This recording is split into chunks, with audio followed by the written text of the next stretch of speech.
Hi there, welcome to Where's the Money Gone, the podcast that takes you inside the football boardroom with me, Adrian Goldberg, and Charlie Methven. I'm a West Bromwich Albion season ticket holder, an investigative journalist, author of Where's the Money Gone, the battle for the soul of English football, the ideal Christmas present, available now via Byline Books. Charlie is managing director of Mount Pleasant FC in Jamaica, a shareholder in the Belgian club RAEC Mons. Formerly, he was a director at both Sunderland and Charlton Athletic and was a boyhood Oxford United fan. This time, we're going to talk about the 3-Up campaign in the National League. Clubs at the level below the Football League kicked off at 3:03 at the weekend, not at 3 o'clock, to highlight their belief that there should be 3 promotion places available to the EFL, not just 2, as it currently is. They've recruited high-profile supporters to their cause, including Robbie Savage and Neil Warnock.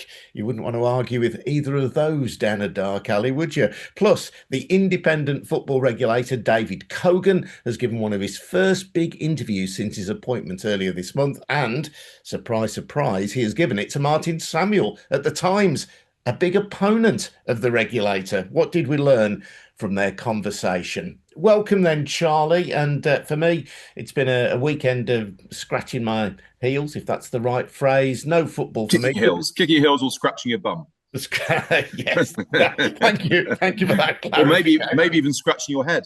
But it's difficult for you to scratch your head because you're wearing your Andy Cap hat again. I'm wearing my trademark handicap hat. It went down so well last time. But yeah, usually I do make a non-league game when the baggies aren't playing. For one reason or another, that didn't happen. So I'm definitely getting fidgety without football. Have you managed to get a game or two in? No, I came back from Belgium on Wednesday and quite relished actually having a Saturday without football. Mons do play today, later today, against Standard Liège under 23 away from home, not a home match. So I'll be watching that on the stream. We also had some, I wouldn't say good news, but some exciting news at Mount Pleasant, which is to say that we have the final of the Caribbean Cup upcoming. I'm going to the second leg of it on December the 2nd in Kingston. I'm giving the first leg in the Dominican Republic a miss. The winner of that game will play in the last 16 of the CONCACAF Champions League knockout stages, either San Miguelito of Panama or Inter Miami. Mm-hmm. So very likely that the prize for winning the Caribbean Cup final is a two-legged tie versus Messi and Suarez and co. So that really puts, if there wasn't enough spice on that game already, there's a lot of spice on it now. And of course, Jamaica themselves have a huge match next week. The way all the other results have panned out, they play Curacao at home in Kingston with the winner progressing to the World Cup finals next summer. Man, so exciting times ahead in Jamaica generally and for Mount Pleasant in particular. And I like to think that through this podcast, we're generating a bit of a fan club for Mount Pleasant FC and for RAEC Mons as well, a club that I do intend to make the trip to go and see. Mons is rather easier for me to get to on my limited budget than Mount Pleasant, I have to say.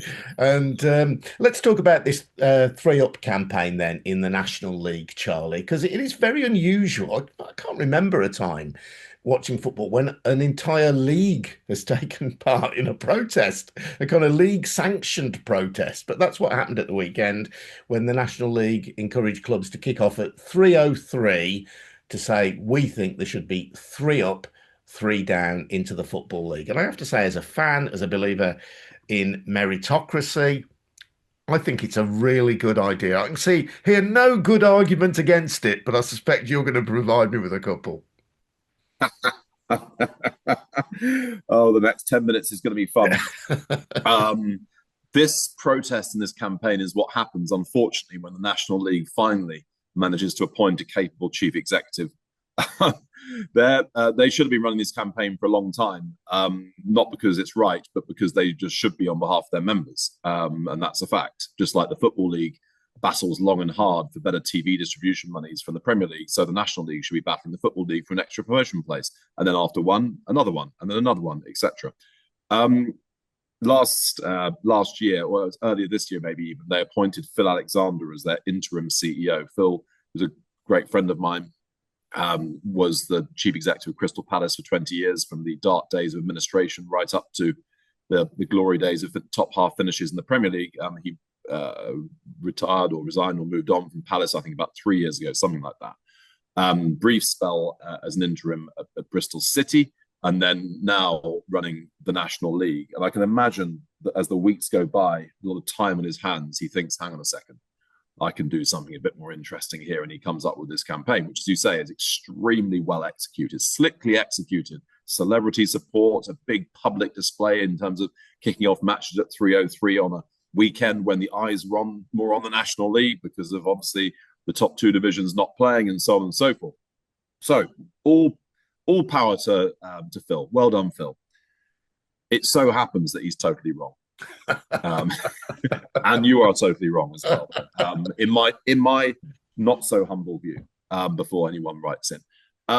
Why? Okay, I think first of all it's just worth rehearsing the history of this, right? Because the relationship between the Football League and non-league goes back as long as the foundation of the Football League, of course. And effectively what the Football League was a two-division closed shop. Then in the 1920s, they started something called Third Division South and Third Division North. And those took in clubs from the leading non-league sort of entities into the South and North, which was before my time, and I suspect even before your time, Adrian. Even before mine, Charlie, yes. I think it finished in 58, something like this. So eventually, Third Division South and North get put into a Third Division, Fourth Division structure. So effectively, the whole of the Football League becomes national. It's not divided geographically. And both before and at this point, the only way in which a non-league club could gain access to the Football League was through election, right? So in other words, you had to find a moment when a club was basically kicked out, normally for bankruptcy, right? And then there would be an election of the Football League clubs as to which non-league club they wanted to allow into their own private members organisation, right? That was how it worked. And this was particularly pertinent, actually, for my beloved home club, Oxford United, which in those days, I'm saying in those days, in the era of sort of 30s, 40s, 50s, was known as Headington United. Headington United being an area of Oxford, up on the hill where Oxford Brookes University is and where Robert Maxwell's house was, etc. And Headington United were the leading non-league team of the 1950s, and they won the Southern League on a bewilderingly regular basis, often by large margins. And every year they would apply for elections to the Football League and be told there's no space, right? Until eventually Accrington Stanley went bust. And it then became clear that there was going to be what we call active election. And it wasn't automatic that the winner of the Southern League or the Northern League would be the ones elected. It was chosen in a much more arcane way. You had to travel around the country rather like a politician, trying to persuade clubs to vote for you.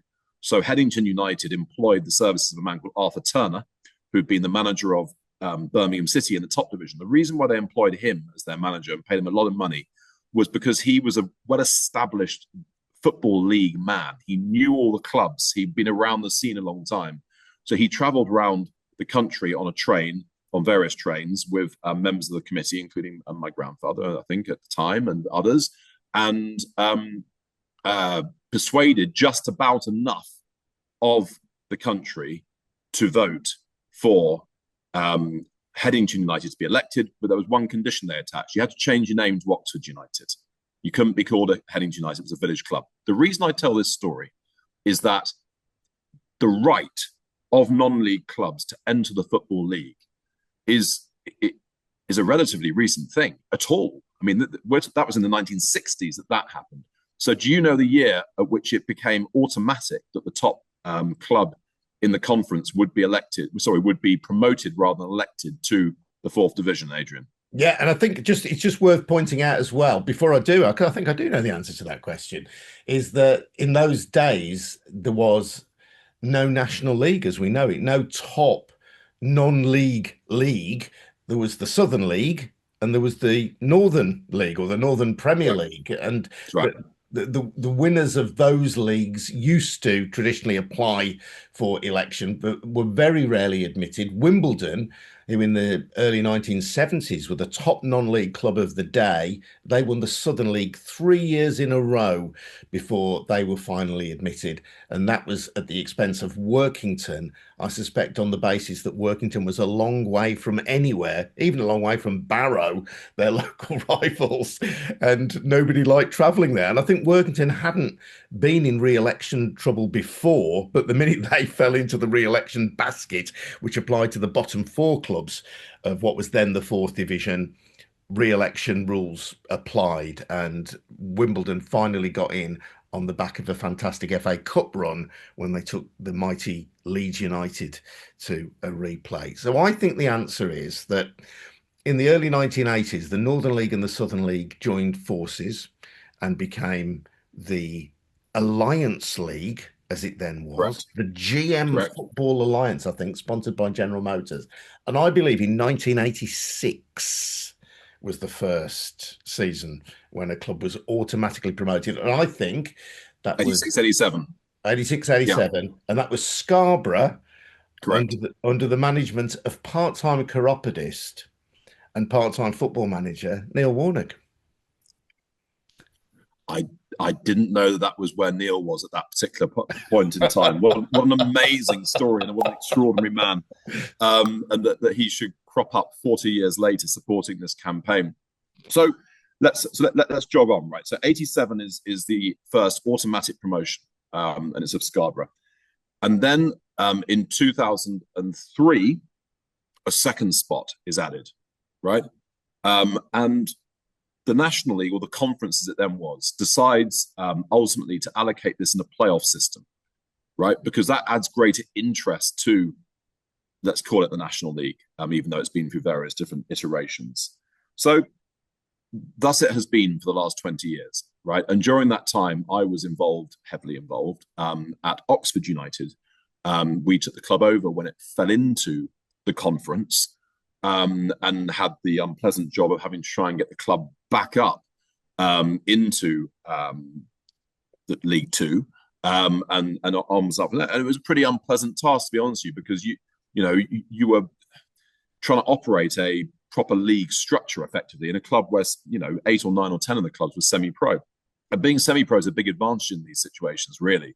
You've got a much lower cost base. You can often actually attract better players because they're allowed to have other jobs at the same time as well. And the whole thing was an absolute misery. I mean, we actually lost types of grounds that I'd played at. I mean, it was really terrible. So I have full sympathy for those clubs that find themselves in the National League and think, my goodness me, this isn't much. We need to get back up into the Football League. Or if we've never been in the Football League, wouldn't it be fun to get into the Football League? I totally get it. There are great. So you support the 3 Up campaign then? There are all sorts of clubs that I would like to be in as well. I'm still awaiting the response to my application to Augusta National.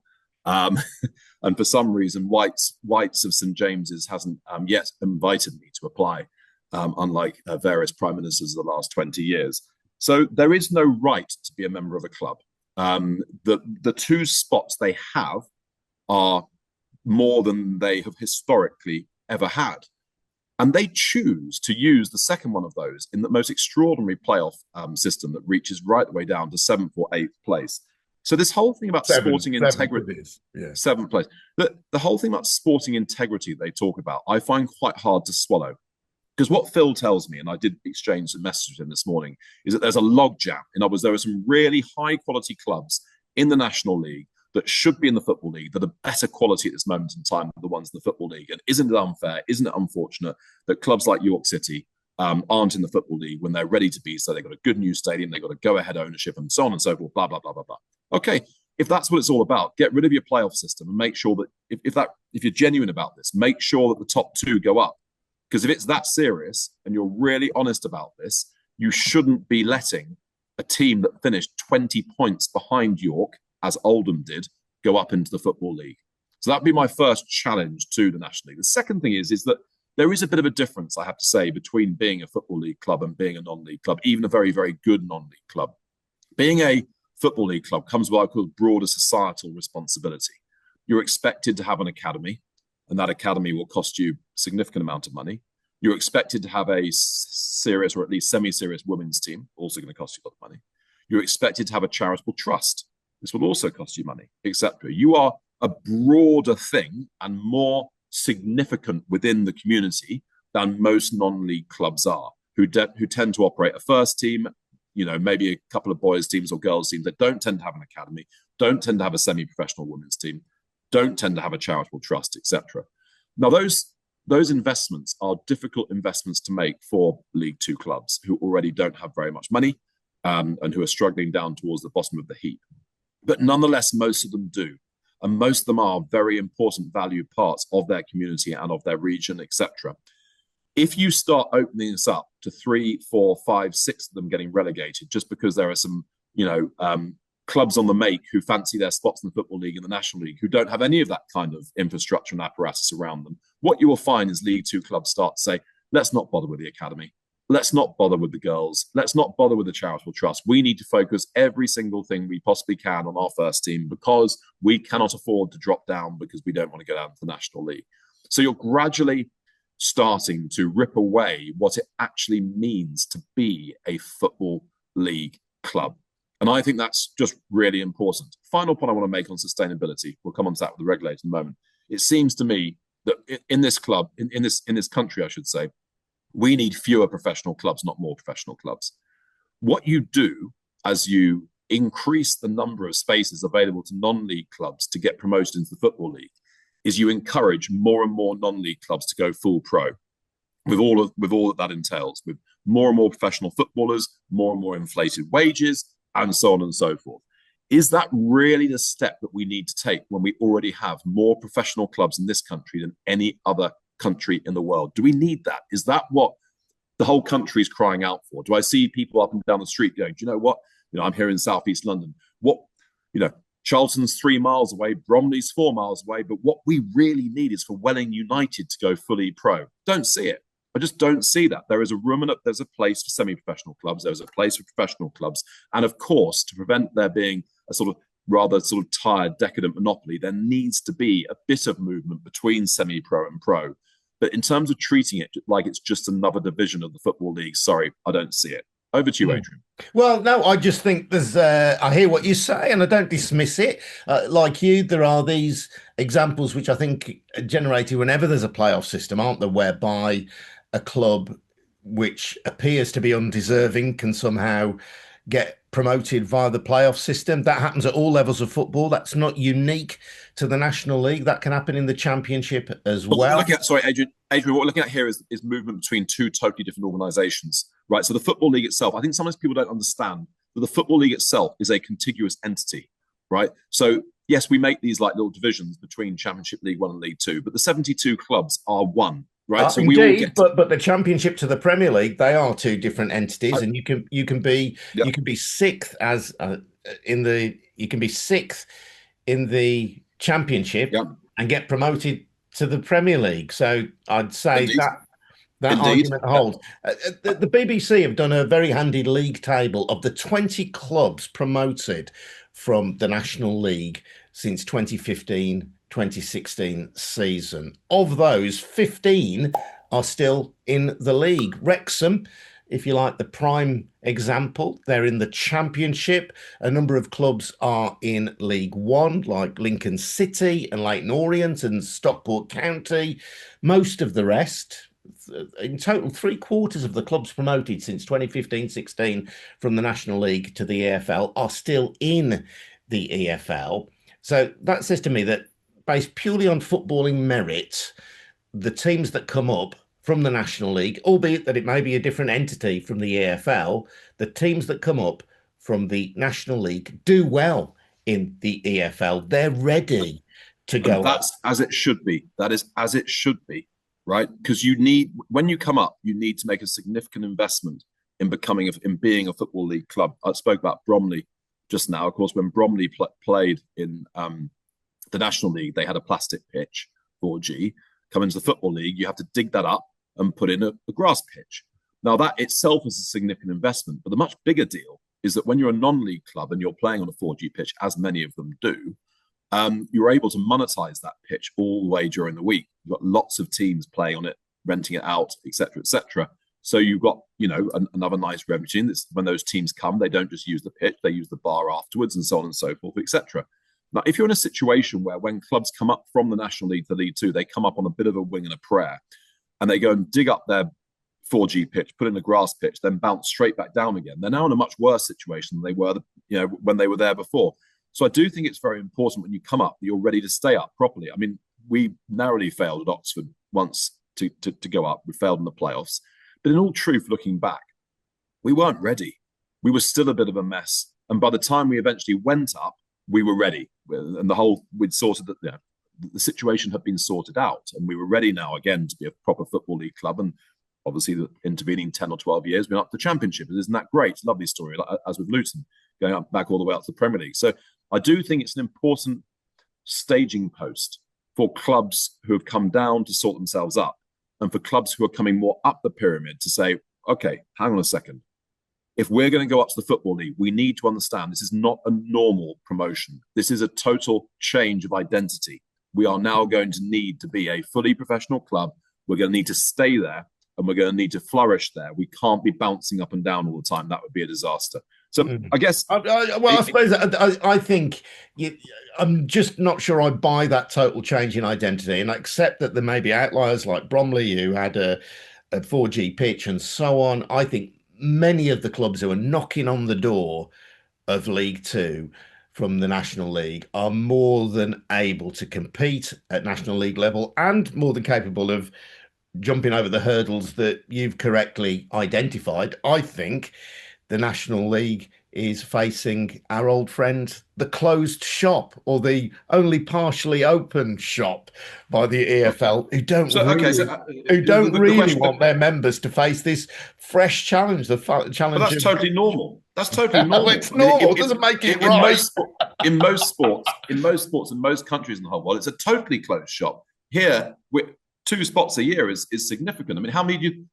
I guess the question how many is the right number? 6, 7, 8? Well, let me throw that question back to you, Charlie. If the EFL thinks it's right for 4 clubs to go up from League Two to League One, then why isn't it right for 4 clubs at the bottom to face the jeopardy of relegation? Because the financial impact of moving between League Two and League One is almost zero. Right? Really no substantial change at all. Your playing wage bill goes down a little bit. Your ticketing revenue stay more or less the same. And you get about 600,000 quid less in TV money, and that's it. Nothing changes, right? So you could put up six up, 6 down, 6 up, 6 down. It would make no difference whatsoever to the actual nature of the clubs themselves. I think, you're thinking of it all from the perspective of the plucky little non-league club who desperately wants their shot at the big time. You're not thinking about the club who, for one reason or another, has fallen on hard times, is 4th or 5th bottom of League Two, is looking at the trapdoor and going, shit, the whole place could just fold. Like happened with Macclesfield. We just fall apart totally because we cannot move from this type of entity, this type of situation, that type of situation. We're just not set up for it. So I do think it's a very serious thing to relegate clubs. Now, it's obviously taken a bit less seriously than it was when we were young. And that's, I think, right. And I'm not, decrying that change. But where does it stop? Why? What's the right of clubs who have not been part of that organisation to keep on just more and more and more and more? And as I said, particularly I really care about the knock-on effect will be more and more non-league clubs going professional with all that entails. And I just don't think we have enough good football professionals in this country to have more and more of them being full-time and paid on a full-time basis. Anyhow, we can agree to disagree on this. Indeed. This is the point at which our producer, Mark Machado, should pull up an old Harry Hill clip and say there's only one way to sort this out. Fight! Let's talk about David Cogan. I was astonished to see that David Cogan had given I'm not sure if it was his first. It was certainly one of his first. His sort of first really proper long form sit down interview as opposed to sort of briefer clips. He actually gave one to the BBC pretty much on appointment to Dan Roan at the BBC, but that was much shorter than this. Yeah. So he's gone to Martin Samuel then of The Times for his first big sit down interview in print anyway. to Martin Samuel, who is an avowed opponent of the regulator. And I thought it was such a fantastic PR move to go right into the lion's den and say, okay, you think my office should not exist. I'm here to tell you what I'm about. Now, what do you make of that? And it's a really Martin Samuel, let us stress, who's coming for a bit of criticism, mostly from you, Charlie, on this podcast. Martin is, I think, a brilliant writer. I don't always agree with what he says. I think he's a really good journalist, and it's a cracking read. It's behind a paywall, unfortunately. If you just want to read it as a casual reader, that's how journalism does have to be paid for and financed. But it is a really good interview. And I think you'd agree with me, Charlie. It was just a really astute move by David Cogan to go and see Martin. Well, Martin Samuel has devoted another 2 pages in the Sunday Times today to the topic off the back of it. So he's certainly got his money's worth for the time that he sat down with David Cogan. I'll come back onto that in a moment, what Samuel's argument is, such as it is. You may or may not know that for 10 years, I ran a communications consultancy. And these were exactly the type of matters that we would be called in to advise on, in these situations. And you put a cold towel around your head and think, right, what would be the best way to address this? And if I was still a communications consultant, and if I had been employed by the DCMS to advise the newly appointed independent football regulator on what to do from a PR perspective, this is exactly what I would have advised him to do. Which is, don't go and do a soft pat interview with somebody who already thinks that it's a great idea. Go and take the main issues head on, answer them, get them on the record early so that nobody can ever say that you have not got your point of view out there. And some of the arguments are so flimsy that actually they deserve to be batted back forcefully by somebody who knows what they're doing. Now, everyone who knows Cogan knows him as a very forceful character. And I think that comes across in Samuel's interview, that he is not a typical regulator. He's actually, by background, a commercial negotiator who negotiated the Premier League's and the Football League's TV rights in overseas markets. So I think the idea that he's going to be a faceless bureaucrat who sort of sits around in the background, pushing bits of paper around the desk, never rang true with people who knew him. And the interview makes very clear that that's not what he's going to be. He's going to be a much more visible, public, talkative presence. He's going to be on the record. He's going to be saying things. He's going to be doing things. He's going to be throwing his weight around. And in many ways, this is everything that Martin Samuel doesn't want, because he thinks that a regulator is a bad idea. But then the other part of Martin Samuel as a journalist, media person, can't quite resist the lure of the strongman, the guy who's got views, the guy who gives it to you straight and all that type of stuff. So you really get a sense of both things coming across in the interview. Now, in as much as the substance of the arguments, Martin Samuel actually lays out his argument as to why the regulator is a bad thing, really, in his column today, right? So what he thinks is that basically chaos is fun, right? So the more instability you have, actually, the headline reads, "Instability makes football great," which is why a regulator's job is tricky. Right. So in other words, the more you have clubs going bust and all this type of stuff, the more entertaining the whole thing is. And if you don't have lots of clubs going bust, you won't have also clubs doing amazing things as well. So you need lots of movement, lots of stuff flying around. You need the crockery flying all the time to keep the circus on the road, if I was to summarize what his argument is. I think there's a non sequitur in there, which implies, and as I said, you correctly say that he writes very, very well, and he does. Speaking as a former journalist, I can say Martin Samuel writes his nonsense very, very well. There is another piece in today's column about how the job of a manager is not to win, the job of an England manager is not to win matches, it's to try and get all of his best players on the pitch at the same time. This flies in the face of most professional football people's belief about what football management is, which is your job is to win matches, not just to provide easy, guaranteed places for all of your star players, as happened with Lampard and Gerrard throughout the 2000s. But nonetheless, there we go. He writes this rubbish very, very well. So what is my belief? My belief is that there is the non sequitur in this, is that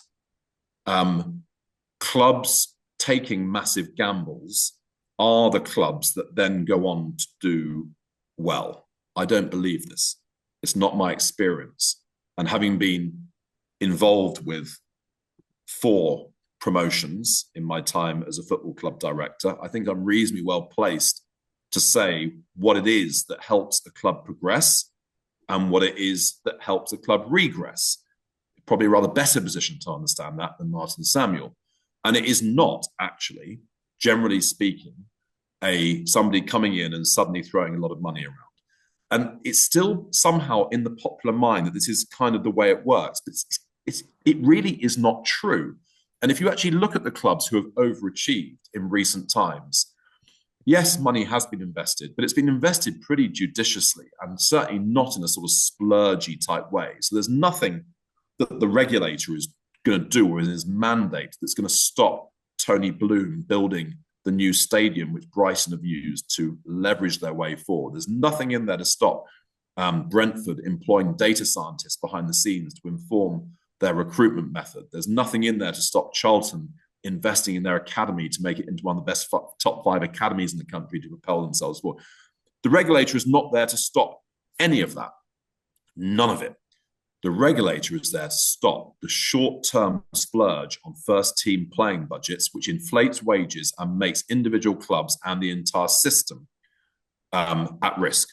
And the second thing he has to have a look at is the way in which the whole structure operates together. You know, we've been talking about the way in which the National League operates with the Football League, but obviously there's also the way in which the Football League operates with the Premier League, and to try and ensure that that structure is both sustainable and retains competitive balance. And frankly, at the moment, one would say that actually it's both not sustainable, palpably, and also lacks some competitive balance as well. And both issues can actually be solved somewhat simultaneously. Does that mean, as Martin Samuel wants, because of course the problem you have is Leicester City. Leicester City is the exception that proves the rule. But for people like Martin Samuel, Leicester City is the story, right? And it basically happens every other year. Every club can dream of being Leicester City. And of course, it's partially true, but the reality is we all know that it was a freak one-off, right? Where an owner does come and throw a lot of money at it, and somehow it all comes right, etc. So that's the mandate of the regulator is a mixture of sustainability and competitive balance. I think that he can achieve that. I think he already knows how he's going to achieve it, and his job now is how politically to manoeuvre the respective parties around and get the PR right and get all of the sort of structures right to then in 18 months' time announce what it is that he's going to do. To be fair to Martin Samuel, and I'll push back on the nonsense thing, he has a different point of view to you. That's perfectly legitimate.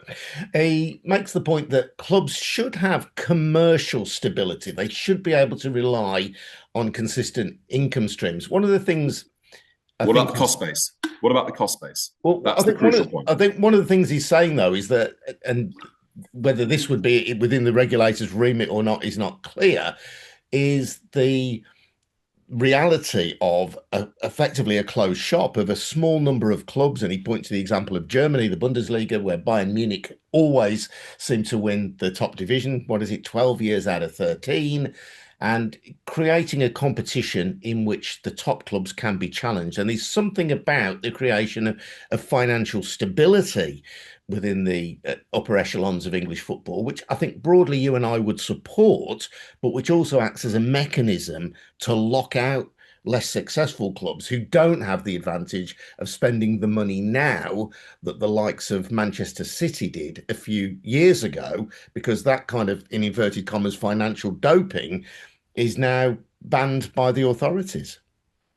So, okay, what it seems to me what people like him and you are saying is that we've currently got a situation which, even if it's not sustainable, does at least allow lots of medium-sized clubs to become Premier League champions if they so wish. I'd suggest that the evidence of the last 10 years doesn't indicate that. Basically Man City and Liverpool have won pretty much every Premier League during that time. I wasn't agreeing with him. I was putting his point. Okay. So it just sort of seems to me like there's a sort of paper tiger element to this, where you're protecting something which basically the horse has bolted, right? If what we wanted was an American-style system where each club had an equal opportunity to win the league, that went It's never been there. It's never been a part of English football. Do we have a sufficient number of clubs who, on their day in a good season, could challenge for the Premier League title to make that competition interesting? I think so. I think having 6 or 7 clubs who can compete for the major trophies is not unreasonable. I don't think it's ridiculous. Is there a way of trying to get more clubs into that argument without making them very unsustainable? I don't think so. No, because those clubs now can afford that level of spending whilst breaking even or even making a small profit, the big ones.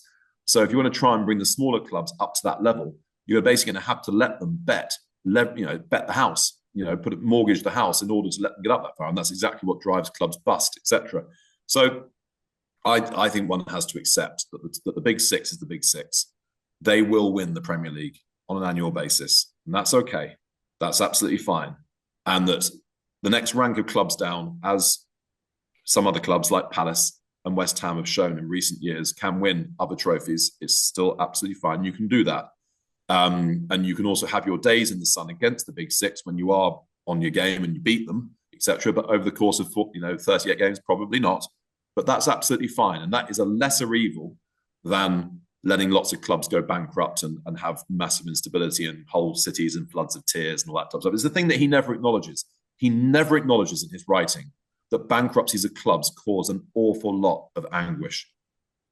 He actually writes as if he's not really a football fan, if I'm being honest with you. I'd be slightly surprised to hear that he actually had a club that he was passionately involved in, because for people like you and me who have witnessed our clubs in severe difficulties, no, it sort of passes a cloud over your entire life. It's just a really, really difficult time, and you're only on this planet for so long, and you want to be able to watch your club in a reasonably carefree way for the majority of that time that you're on this earth. And that's, for me, that's really important.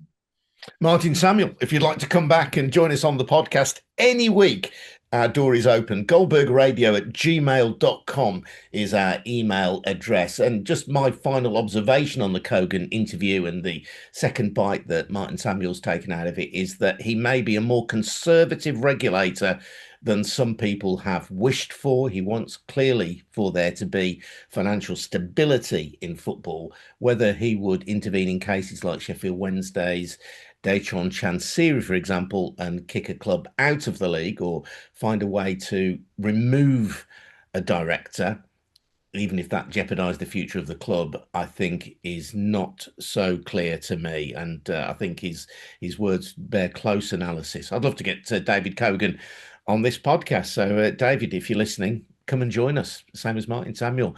Charlie, thank you. Thank you, as always, to Jed Collins for his production assistance. Thanks, as always, to Jed Thomas for his production assistance on this episode. Thanks also to Mark Machado at 11:29 for handling our socials. We'll be back again next week. Charlie, thank you. Been great to chat to you, as always. Thanks, Adrian. Have a good week.